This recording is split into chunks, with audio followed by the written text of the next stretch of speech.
नमस्कार प्रिय दर्शकों, एक बार फिर आपका स्वागत है। प्रिय दर्शकों, आज फिर एक नई कहानी, एक नया वीडियो लेकर के हम हाजिर हुए हैं। एक सर्प ने बताया, चाहे भूखे मर जाना, इन 4 लोगों से कभी मदद मांगने मत जाना। प्रिय दर्शकों, हम कहानी शुरू करें और आप इस वीडियो में खो जाए। इससे पहले अगर आप हमारे चैनल पर पहली बार आए हैं तो चैनल को सब्सक्राइब करें, बेल आइकॉन को ऑन करें, अच्छे कमेंट किया करें ताकि हर आने वाले वीडियो का नोटिफिकेशन सबसे पहले आपको मिल सके, आप उसका फायदा उठा सके। चलिए शुरू करते हैं आज की यह प्यारी सी कहानी, यह प्यारा सा वीडियो। प्रिय दर्शकों, एक समय की बात है। किसी गांव में एक शांतनु नाम का व्यक्ति रहता था। शांतनु बड़ा ही गरीब और दीनहीन व्यक्ति था। उसके घर में खाने के लिए 2 वक्त का भोजन भी नहीं था। शांतनु की पत्नी और उसके बच्चे जैसे तैसे अपना गुजारा कर रहे थे।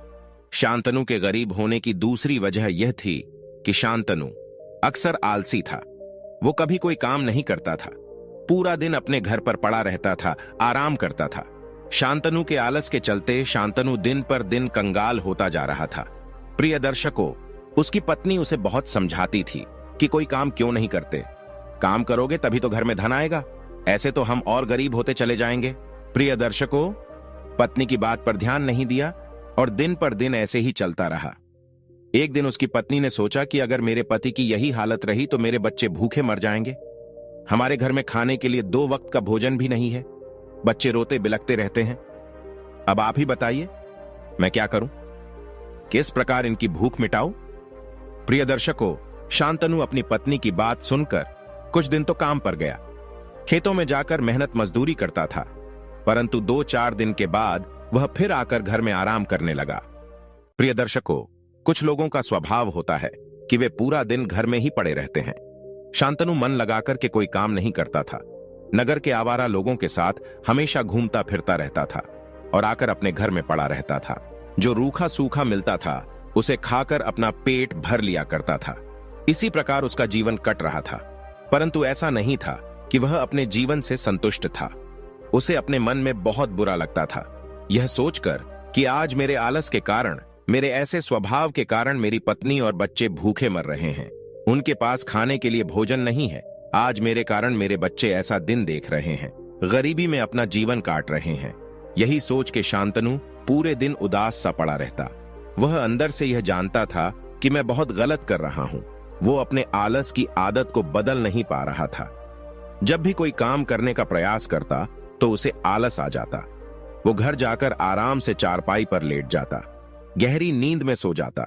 उसकी पत्नी नगर में दूसरे लोगों के यहां काम करने जाती थी, झूठे बर्तन मांजती थी।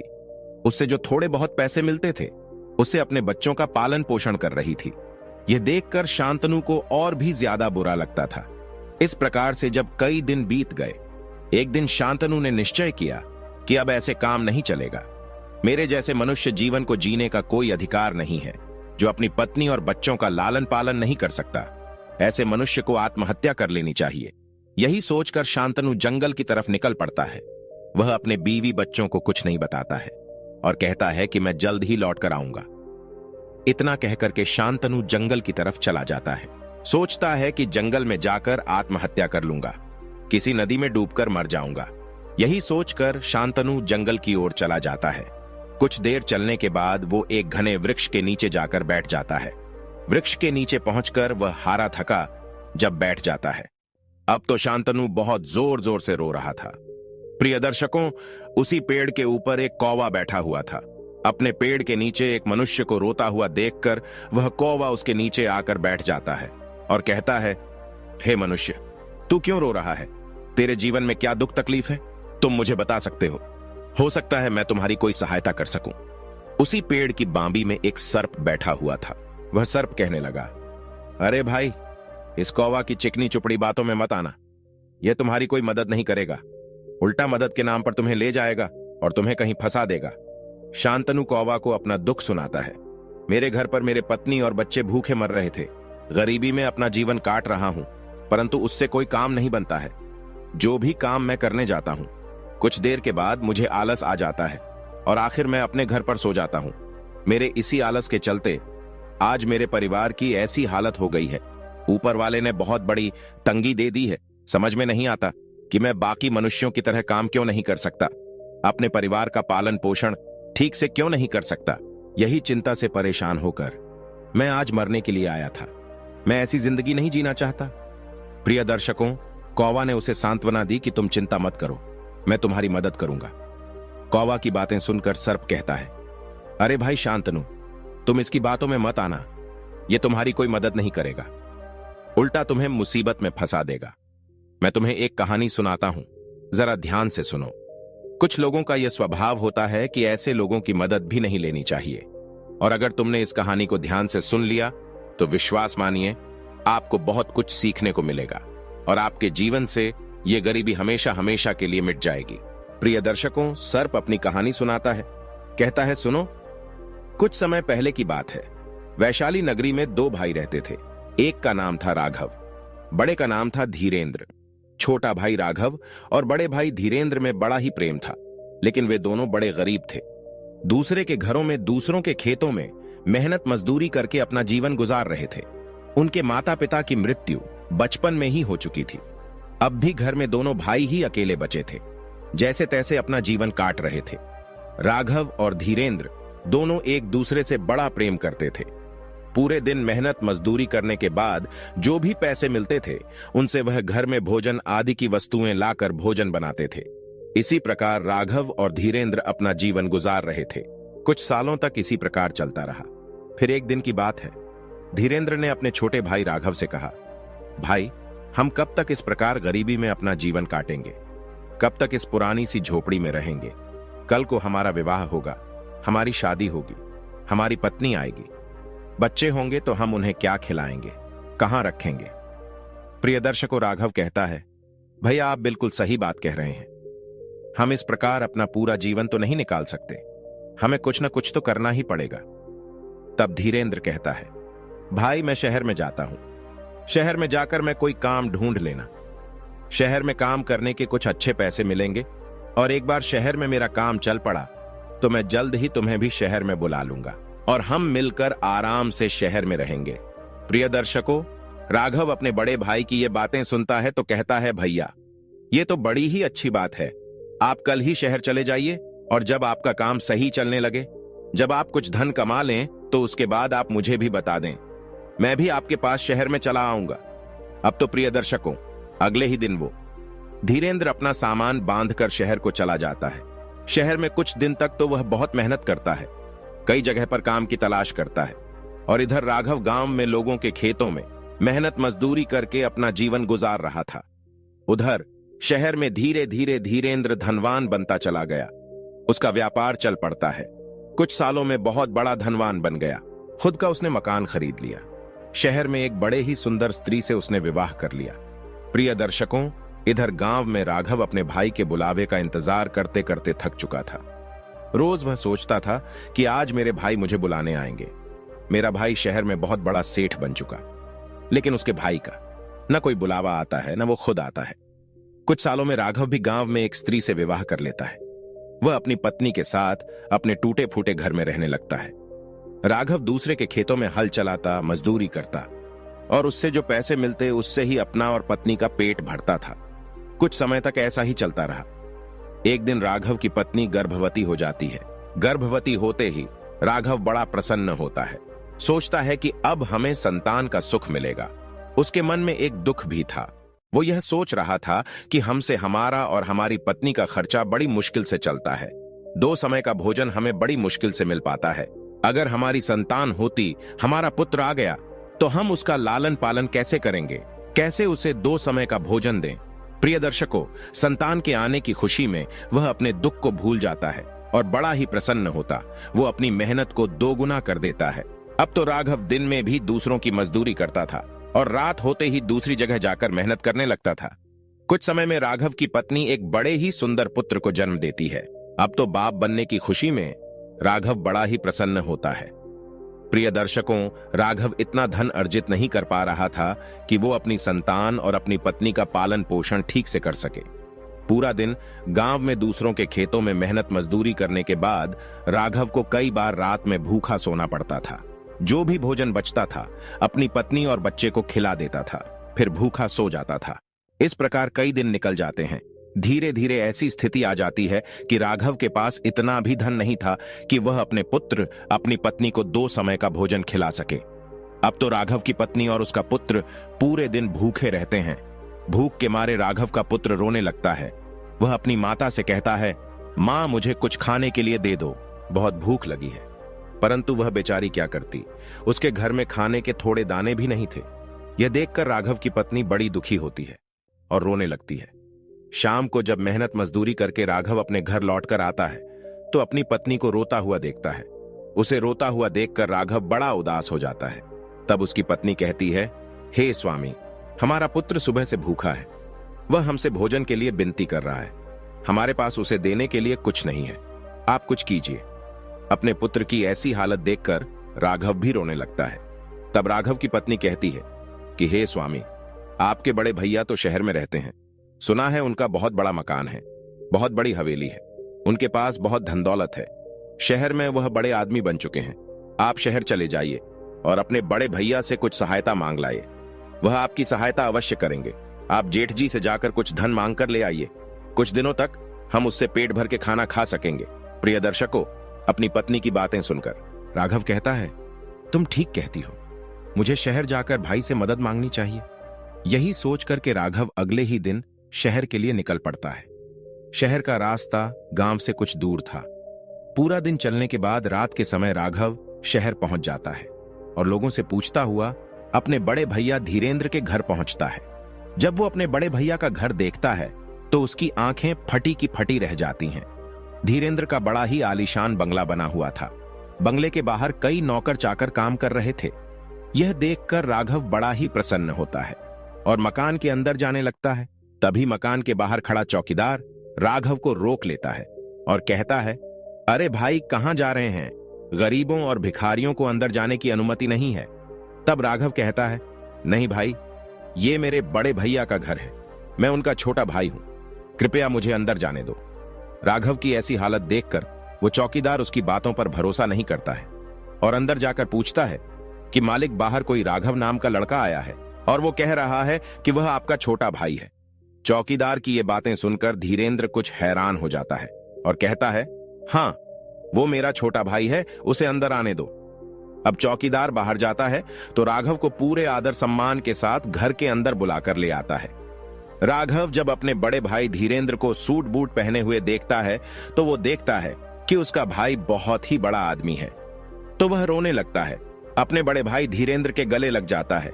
कहता है, भैया, मेरी हालत बहुत खराब है। मेरे पास गांव में खाने के लिए 2 समय का भोजन भी नहीं है। मैं इतने वर्षों से आपके बुलाने का इंतजार कर रहा था, पर आपने मुझे नहीं बुलाया। आप तो शहर में इतने बड़े आदमी बन चुके हैं, इतने धनवान हो गए हो, आपने मुझे शहर में क्यों नहीं बुलाया?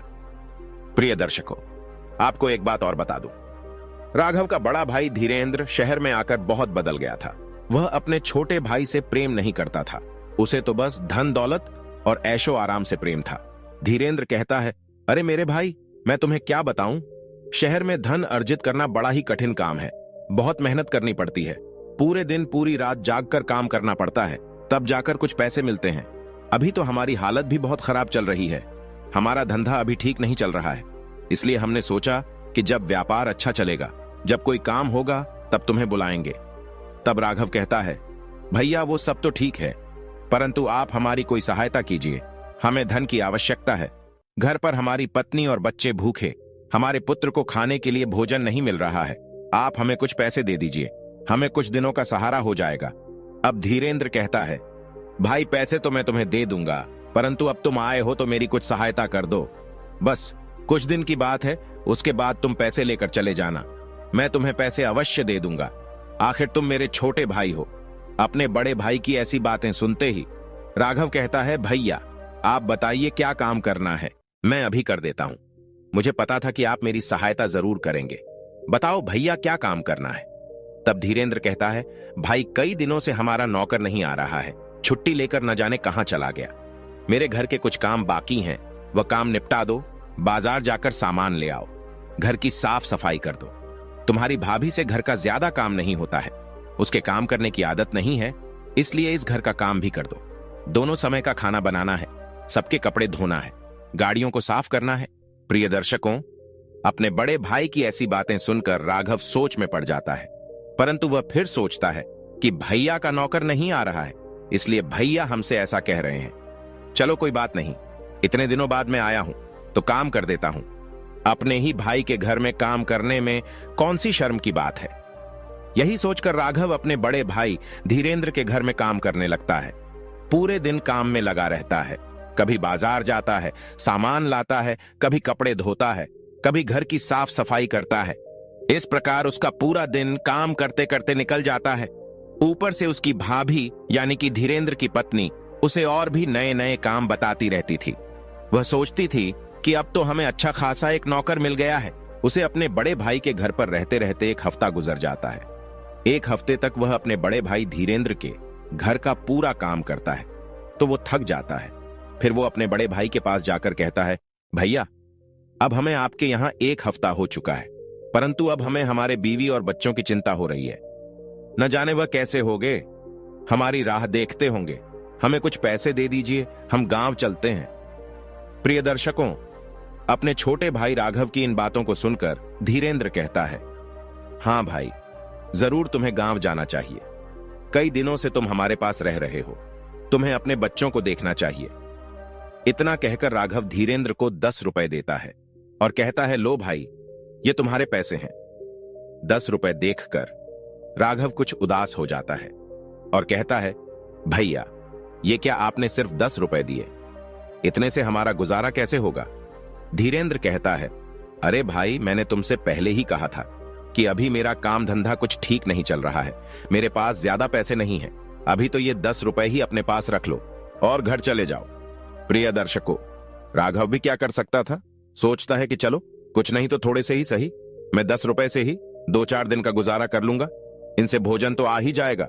प्रिय दर्शकों, राघव 10 रुपए लेकर अपने गांव के लिए चला आता है। जब राघव अपने गांव के लिए चलने को होता है तो पीछे से धीरेंद्र कहता है, भाई अगले हफ्ते मेरा जन्मदिन है और अपने जन्मदिन पर मैं एक बहुत बड़ी दावत देने वाला हूं। तुम अपनी पत्नी और बच्चों के साथ जरूर आना, आखिर तुम मेरे छोटे भाई हो। अपने बड़े भाई की ऐसी बातें सुनकर राघव बड़ा प्रसन्न होता है। सोचता है कि मेरा भाई तो बड़ा अच्छा है, इतनी बड़ी दावत में मुझे बुला रहा है। अब राघव अपने गांव के लिए चल देता है और गांव पहुंचकर अपनी पत्नी को 10 रुपए देता है। वह कहता है, प्रिय भैया ने मुझे 10 रुपए दिए हैं, मैंने इन्हें संभाल कर रख लिया है। जितना हो सके उतने दिनों तक हमें इन पैसों से अपना गुजारा करना चाहिए। तब राघव की पत्नी कहती है, यह क्या पतिदेव, आप एक हफ्ते तक अपने बड़े भाई के यहां काम कर रहे? जेठ जी ने आपसे इतना काम करवाया नौकरों की तरह, उसके बाद आप कोई दिए तो क्या 10 रुपए? 10 रुपए से भला हमारा कितने दिन का गुजारा हो जाएगा? प्रिय दर्शकों, राघव कहता है, प्रिय अभी भैया का व्यापार अच्छा नहीं चल रहा है, इसलिए उन्होंने 10 रुपए दिए हैं। उन्होंने हमें अगले हफ्ते शहर बुलाया है, उनका जन्मदिन है, वो एक बहुत बड़ी दावत कर रहे हैं, उसमें हमें निमंत्रण दिया है। दावत में बड़ा ही स्वादिष्ट भोजन मिलेगा, हमें अपने पुत्र को लेकर वहां जरूर चलना चाहिए। यह सुनकर राघव की पत्नी भी प्रसन्न हो जाती है। प्रिय दर्शकों, इस प्रकार धीरे धीरे एक हफ्ता निकल जाता है। राघव अपनी पत्नी के साथ अपने पुत्र को लेकर शहर के लिए चल देता है। राघव और उसकी पत्नी बड़े ही प्रसन्न थे। वह सोच रहे थे कि दावत में बड़ा आनंद आएगा, स्वादिष्ट भोजन खाने को मिलेगा।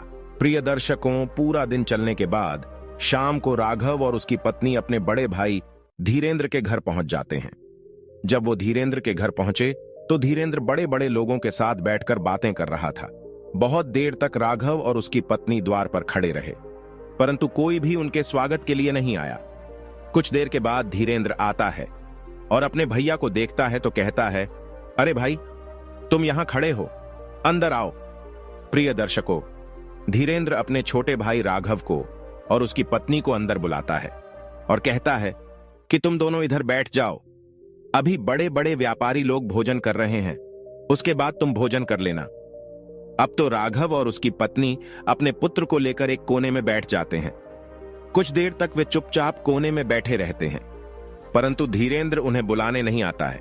जब सभी लोग भोजन करके अपने घर जा चुके थे, दावत खत्म हो जाती है, तब धीरेंद्र आता है और कहता है, अरे भाई, मुझे माफ करना, मेरे बड़े बड़े मिलने वाले मित्र आए थे, इसलिए मैं तुम्हें बुलाना भूल गया। परंतु अब तुम चिंता मत करो, तुम्हें भोजन करना है तो आज रात तो तुम यहां रुके ही हो, सुबह होते ही तुम चले जाना। आज रात आराम से हमारे घर पर रहो। हमारे नौकर साफ सफाई कर रहे हैं। दावत में जो गंदगी हुई है, जो उसे उठा रहे हैं। अगर तुम बुरा ना मानो तो क्या तुम उनकी मदद कर सकते हो? राघव कहता है, भैया ये कितनी बड़ी बात है। प्रिय दर्शकों, राघव अपनी पत्नी के साथ उन नौकरों के साथ मिलकर घर की पूरी सफाई करता है, लोगों के झूठे बर्तन साफ करता है और अंत में जो कुछ बचा खुचा भोजन होता है उसे खाकर नौकरों वाले कमरे में उसे सुला दिया जाता है। सुबह होते ही वो अपने गांव के लिए निकल पड़ता है।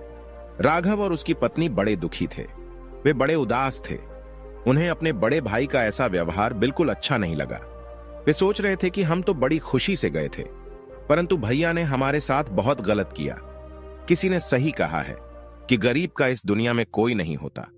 राघव और उसकी पत्नी जंगल से होते हुए निकल रहे थे, तभी वहां देखते हैं कि एक पिंजड़े में बड़ा ही सुंदर तोता बंद है और वह पिंजड़ा एक पेड़ के नीचे रखा है। तोते को देखकर राघव का पुत्र कहने लगता है कि पिताजी, मुझे वो तोता चाहिए। देखो ना कितना सुंदर है, चलिए उसे घर ले चलते हैं। प्रिय दर्शकों, राघव इधर उधर देखता है, परंतु उसे वहां कोई मनुष्य दिखाई नहीं देता है। तब सोचता है कि किसी ने इस तोते को यहां लाकर छोड़ दिया है, चलो इसे घर ले चलते हैं। यही सोचकर राघव उस तोते को अपने घर ले आता है और घर पर लाकर अपनी कुटिया में रख लेता है। राघव का पुत्र इस तोते के साथ बड़ा ही प्रसन्न था। वह तोता राघव के पुत्र से बहुत बातें करता था, उसके साथ बहुत खेलता था। यह देखकर राघव भी बड़ा प्रसन्न होता था। परंतु प्रिय दर्शकों, राघव के वह 10 रुपए कुछ ही दिनों में खत्म हो चुके थे जो उसे उसके भाई ने दिए थे। अब एक बार फिर से राघव के घर में खाने के लाले पड़ गए। राघव और उसकी पत्नी बड़े ही दुखी हुए, बड़े ही चिंतित थे। सोच रहे थे ऐसा कब तक चलेगा, आखिर कब तक हमें अपना जीवन गरीबी में जीना पड़ेगा। प्रिय दर्शकों, रात का समय हो जाता है। राघव की पत्नी, उसका पुत्र उस दिन भूखे ही सो जाते हैं, क्योंकि भोजन करने के लिए उनके पास कोई वस्तु नहीं थी। अब अपने पुत्र की ऐसी हालत को देखकर राघव अपनी कुटिया से बाहर आता है और रोने लगता है। वो अपने आप को कोसने लगता है। प्रिय दर्शकों, तभी वह तोता अपने पिंजरे में से कहता है कि अरे राघव भाई, तुम क्यों रो रहे हो, आखिर क्या बात है? तब राघव कहता है, हे तोता, मुझे बहुत चिंता है। मैं बहुत गरीब हूं, मेरा पुत्र भूखा है, मेरे पास धन नहीं है। मैं अपने पुत्र का, अपनी पत्नी का पेट भर सकूं, इतना मेरे पास धन नहीं है। तब वो तोता कहता है, अरे राघव, तुम चिंता क्यों कर रहे हो? अगर तुम्हें ज्यादा चिंता है तो तुम कुछ शराब पी लो, तुम्हारी चिंता दूर हो जाएगी। राघव कहता है, अरे तोता, तुम कैसी बातें कर रहे हो? भला शराब पीने से क्या होगा? मुझे अभी यह सोचना है कि मैं किस प्रकार धन इकट्ठा करूं, ऐसा क्या करूं ताकि मैं अपने बच्चों को और अपनी पत्नी के लिए भोजन की व्यवस्था कर सकूं। तब तोता कहता है, तुम जो सोच रहे हो ऐसा तभी सोच सकते हैं जब तुम्हारे अंदर किसी तरह की कोई चिंता नहीं होगी। इसलिए मैं तुमसे कह रहा हूं, तुम शराब की दुकान पर जाकर कुछ शराब पी लो। प्रिय दर्शकों, राघव कहता है, हे तोता, मेरे पास शराब खरीदने के लिए पैसे नहीं हैं। तब तोता कहता है, अरे राघव, तुम्हारे पास 2 बैल हैं, तुम उनमें से एक बैल को बेच दो और उससे जो पैसे मिलेंगे उसे तुम शराब पी लेना, उसके बाद तुम्हें बहुत अच्छा लगेगा। प्रिय दर्शकों, अगले दिन राघव ऐसा ही करता है। वह अपने एक बैल को नगर के एक सेठ के यहां बेच देता है और उससे जो पैसे मिलते हैं उनसे जाकर शराब खरीद लेता है और उसे पी लेता है। शराब पीने के बाद वह नशे में अपनी सारी चिंताओं को भूल जाता है।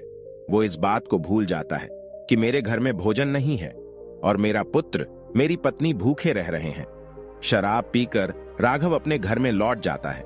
जब राघव की पत्नी देखती है कि राघव शराब पीकर आया है तो बड़ी दुखी होती है। कहती है, आप यह क्या कर रहे हैं? आपको जाकर कोई मेहनत मजदूरी करनी चाहिए, परंतु आप तो शराब पीकर आए हैं और आप यह बताइए कि शराब पीने के पैसे आपके पास कहां से आए? तो राघव कहता है, मैंने अपना एक बैल सेठ को बेच दिया है, उससे जो पैसे मिले थे उससे मैंने शराब पी ली। इस प्रकार राघव शराब पीने लगता है। जब तक उसके पास पैसे थे वह शराब पीता रहा। नशे में उसे कुछ भी याद नहीं रहता है, वो अपनी सारी चिंताओं को भूल जाता है। जब उसके पास शराब पीने के पैसे खत्म हो जाते हैं तो एक बार फिर अपने होश में आता है और जब उसे याद आता है कि मैं कितना गरीब हूं, मेरे घर में खाने का कोई सामान नहीं है। तो वो फिर से चिंता करने लगता है। वही तोता एक बार फिर उसके पास आता है और कहता है, अरे राघव, तुम क्यों चिंता कर रहे हो? तुम्हें किस बात की चिंता है? राघव कहता है, तोता भाई, मैं तुम्हारी बातों में आकर शराब पीने लगा, परंतु मैं यह भूल गया कि मेरी कैसी हालत है और मैं कितना गरीब। आज मुझे यह याद आ गया है कि मेरी पत्नी और मेरा बच्चा भूखे हैं। मेरे पास उन्हें भोजन कराने के लिए धन नहीं है। अब तुम ही बताओ, मैं क्या करूं? तब वो तोता कहता है, फिर से सलाह देता है, हे राघव, तुम जाकर के शराब पी लो, सारी चिंताएं खत्म हो जाएंगी, तुम्हें बहुत अच्छा लगेगा।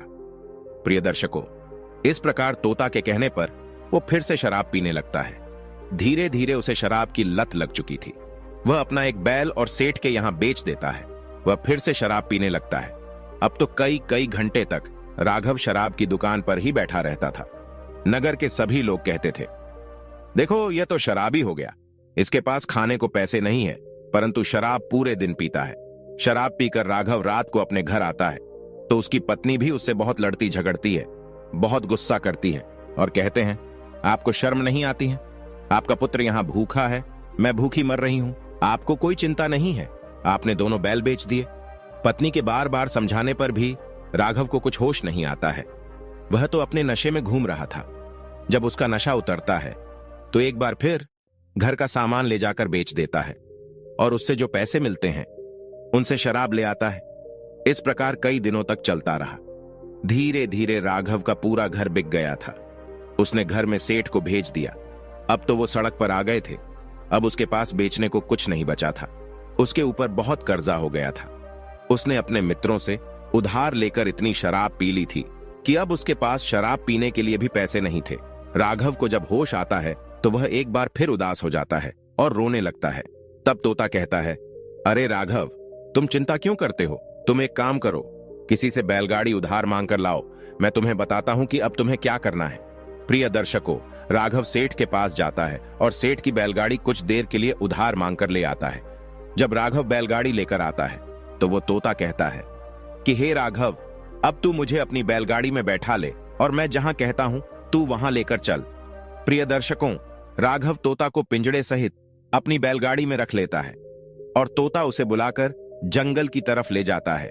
जंगल में पहुंचने के बाद राघव कहता है, अरे तोता भाई, तुम मुझे जंगल में क्यों लेकर आए हो? आखिर तुम क्या चाहते हो? तब तोता कहता है, भाई अब लगता है तो मैं बताना ही पड़ेगा। प्रिय दर्शकों, तब वो तोता राघव को बताता है कि वो सामने जो तुम्हें गुफा दिख रही है, उस गुफा के अंदर अपार धन दौलत है, उसमें बहुत सारा खजाना है। तुम उस गुफा के अंदर जाओ और वो सारा खजाना ले आओ। प्रिय दर्शकों, राघव कहता है, अरे तोता, तुम मुझे क्यों पागल बना रहे हो? क्या तुम जानते नहीं यह गुफा के अंदर लुटेरे और डाकू रहते हैं? अगर मैं अंदर गया तो वह मुझे मार डालेंगे। तब तोता कहता है, अरे राघव, तुम डाकुओं की चिंता मत करो। नगर के राजा ने सारे डाकुओं को बंदी बना लिया और अपनी जेल में डाल दिया है, परंतु राजा को इस धन के बारे में नहीं पता है कि डाकुओं ने सारा खजाना लूटकर इस गुफा में छुपाया है। हे राघव, सबसे पहले मैं उन्हीं डाकुओं के साथ रहता था, इसलिए मुझे पता है कि उन्होंने सारा खजाना इसी गुफा के अंदर छुपाया है। तुम जाओ और सारा खजाना उठाकर ले आओ। उसके बाद तुम बहुत धनवान बन जाओगे और तुम उसके बाद जितनी चाहो उतनी शराब पी सकते हो। वो धन कभी खत्म नहीं होगा। प्रिय दर्शकों, राघव कहता है कि हे तोता, लगता है तुम काफी समय से उन्हीं लुटेरों के साथ रहे हो, इसलिए तुम्हें भी यह लगता है। अपने दुख तकलीफ को भुलाने के लिए, चिंता को भुलाने के लिए मनुष्य को शराब पी लेनी चाहिए, परंतु अब मैं तुम्हारी बातों में नहीं आऊंगा। मैंने अपना सब कुछ बर्बाद कर दिया है। प्रिय दर्शकों, इतना कहकर के राघव गुफा के अंदर जाता है। गुफा के अंदर जाकर देखता है तो पूरी गुफा खजाने से भरी हुई थी। वहां खजाने की भरी हुई तिजोरियां रखी थीं, जिनमें अपार धन दौलत थी। कई सोने चांदी के जेवरात रखे हुए थे। धीरे धीरे करके वो राघव सारी धन दौलत को निकालकर और अपनी बैलगाड़ी में रख लेता है और खजाने को लेकर वह रात के अंधेरे में अपनी कुटिया पर पहुंचता है। घर जाकर वह अपनी पत्नी से कहता है कि प्रिय, मुझे बहुत सारा खजाना मिल चुका है, बहुत धन दौलत मिल गई है। अब हमारे सारे दुख दूर हो जाएंगे और हम बहुत धनवान हो जाएंगे।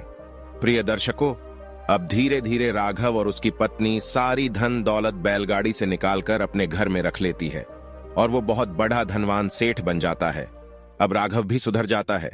उसने शराब पीना छोड़ दिया था और नगर में अपनी ईमानदारी से कुछ दुकानें रख लेता है और दुकानें चलाने लगता है। धीरे धीरे वह तोता भी राघव के साथ रहकर सुधर जाता है। तोता ने उसे गलत लत इसलिए लगाई थी क्योंकि वह तोता चोर और डाकुओं के साथ रहने वाला था। अब उसे भी पता चल चुका था कि चिंता को मिटाने के लिए, दुखों से दूर होने के लिए मनुष्य को शराब पीने की जरूरत नहीं है, बल्कि काम करने की आवश्यकता है। सत्कर्म करने से हर मनुष्य चिंता से उभर सकता है, अपने दुख तकलीफ से बाहर निकल सकता है। प्रिय दर्शकों, इस प्रकार राघव धनवान बन जाता है, नगर का नामी सेठ बन जाता है। प्रिय दर्शकों, एक दिन वो भी था जब उस पर गरीबी थी तो उसके सगे भाई ने उसके साथ नौकरों से भी बुरा बदतर व्यवहार किया था और आज उसकी किस्मत बदल चुकी है। प्रिय दर्शकों, अब तोता कहता है, हे भाई, अब मैं तुम्हें 4 कीमती बातें बताता हूं। कहते हैं भूखे मर जाना और इन 4 लोगों से कभी मदद मत मांगना। नंबर 1, ऐसा रिश्तेदार या मित्र या भाई भतीजा जो मदद के बदले में आपसे गलत काम करवाने की कहे या बदले में कोई शर्त रखे। ऐसा व्यक्ति कभी आपकी मदद नहीं करता, वह आपका सौदा करता है। मदद के बदले में जो बदले की उम्मीद रखता है वह कभी आपका हो ही नहीं सकता। सच्चा मित्र, सच्चा रिश्तेदार तो निस्वार्थ मदद करते हैं। नंबर 2, जिसकी सोच आपको लेकर छोटी हो, जो आपको हीन और गिरी हुई नजरों से देखता हो। ऐसे व्यक्ति से भूलकर भी मदद नहीं मांगना चाहिए, चाहे भूखे रह लेना। ऐसा व्यक्ति आपकी हालत पर मन ही मन खुश होता है। वह मदद तो करता है, पर उससे ज्यादा वह आपकी खिल्ली भी उड़ाता है। नंबर 3, जो व्यक्ति खुद गलत काम करता है, नशे का सेवन करता है, झूठ बोलता है, चोरी करता है और लोगों को मारता है, गलत रास्ते पर चलकर धन कमाता है, ऐसे व्यक्ति से भी कभी मदद नहीं मांगनी चाहिए। इस तरह के व्यक्ति से मदद लेने का अर्थ है कि आप उसके अपराध में शामिल हो रहे हैं। जिस तरह सूखी लकड़ियों के साथ गीली लकड़ी के मिल जाने से गीली लकड़ी भी जल जाती है, उसी तरह दुष्ट लोगों से मदद लेने पर उनके पाप में हम हिस्सेदार हो जाते हैं और एक दिन हम उनके साथ साथ स्वयं भी मुसीबत में पड़ जाते हैं। नंबर 4, जो व्यक्ति आलसी हो, कामचोर हो, बहुत जल्दी क्रोधित हो जाता हो, ऐसे व्यक्ति से कभी मदद नहीं मांगनी चाहिए। वो आपको सही समय पर मदद नहीं दे पाएगा और क्रोधी व्यक्ति से मदद मांगोगे तो क्रोध आने पर वह आपको बहुत जलील करेगा। इसीलिए भूखे रह लेना, पर इन लोगों से कभी मदद मत मांगकर।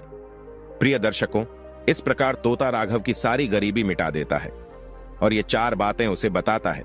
प्रिय दर्शकों, हमारी आज की कहानी, आज का वीडियो यहां समाप्त होता है। हम उम्मीद करते हैं कि आपको यह कहानी पसंद आई होगी और आप इससे ढेर सारी प्रेरणा लेंगे। मिलते हैं अगली ज्ञान चर्चा के साथ अगली वीडियो में। तब तक के लिए नमस्कार, धन्यवाद।